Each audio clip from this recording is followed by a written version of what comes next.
프랑스 파리에서 열린 제47차 유네스코 세계유산위원회에서 일본의 군함도 문제가 논의 의제로 채택되지 않았습니다.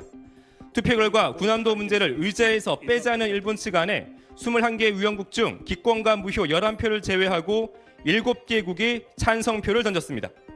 일본은 지난 10년 동안 유네스코에서 군함도 등재 후속 조치를 점검받은 만큼 이제는 한일 양자가 논의해야 한다고 주장했는데 이게 받아들여진 겁니다. 군함도는 일본 나가사키항 근처에 있는 섬으로 1940년대 조선인 강제징용이 대규모로 이뤄진 곳입니다. 일본은 10년 전인 2015년 메이지 산업혁명 유산 명목으로 군함도를 세계문화유산으로 등재하면서 조선인 강제동원과 강제노역을 인정하고 이를 알리겠다고 약속했습니다. Japan is prepared to take measures that allow an understanding that there were a large number of Koreans and others who were brought against their will and forced to work under harsh conditions.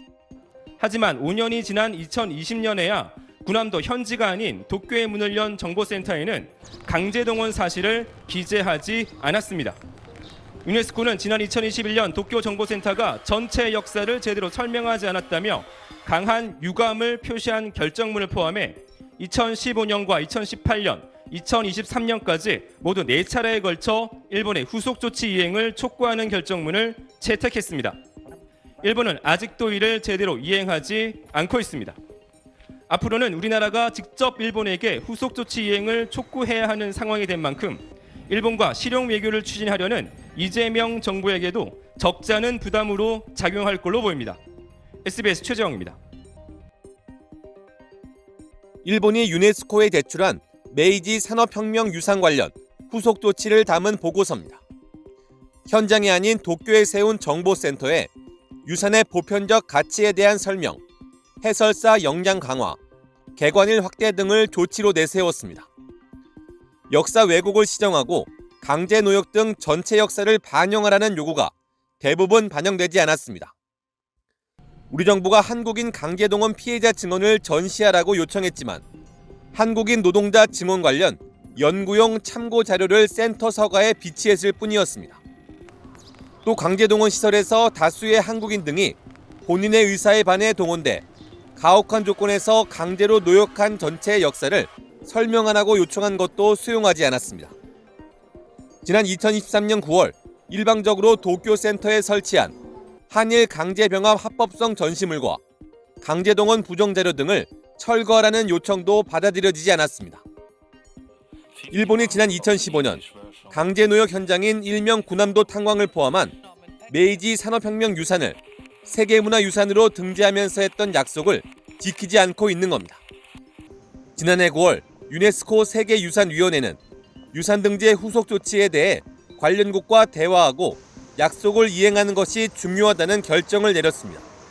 외교부는 대변인 논평을 내고 일본 스스로 약속한 후속 조치들이 충실히 이행되지 않고 있는 것에 다시 한번 유감을 표한다고 밝혔습니다.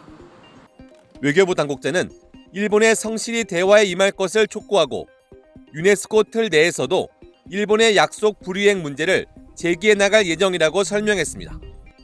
파행을 겪은 사도광산 추도 측에 이어 이번 후속 조치는 일본이 과거사 문제에서 진정성이 없다는 점이 재확인됐다는 평가입니다. SBS 김수영입니다.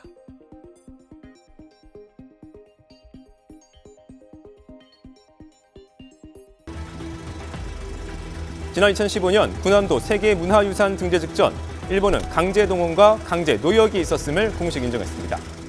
Japan is prepared to take measures that allow an understanding that there were a large number of Koreans and others who were brought against their will and forced to work under harsh conditions. 강제노역을 포함해 전체 역사를 알리고 피해자들을 기리겠다며 일본은 정보센터 설치를 약속했습니다. 하지만 5년이 지나 센터는 현장이 아닌 도쿄에 문을 열었고 전시물 어디에도 약속한 강제라는 표현은 없었습니다. 오히려 조선인 동원의 적법성을 강조하면서 강제 동원을 부정했고 이렇게 월급 봉투까지 보여주며 조선인을 차별하지 않았다는 일방적 주장만 담았습니다. 정부는 수차례 시정을 요구했지만 지금까지 바뀐 건 없습니다. 전체 역사를 반영하겠다 약속한 사도광산도 마찬가지입니다. And sincerely remembering all the workers at the Sado Island gold mines, especially those from the Korean peninsula, 등재 조건으로 현지 설치에 합의한 전시관엔 공개 채용, 공식 채용과 같은 표현만 있고 뜻에 반하는 강요당하다와 같은 강제 동원을 뜻하는 표현은 전무합니다. 이 전체 전시물의 70% 이상을 1946년 사도광산 측 작성 문서로 채우면서 조선인은 불결하다 등 조선인 폄하 내용까지 그대로 전시했습니다. 급기야 정부가 성과로 내세운 추도식마저 강제 동원이나 사과는 물론 유감조차 없이 등재 자축 행사로 끝나면서 또다시 뒤통수를 얻어맞은 꼴이 됐습니다. SBS 최정입니다.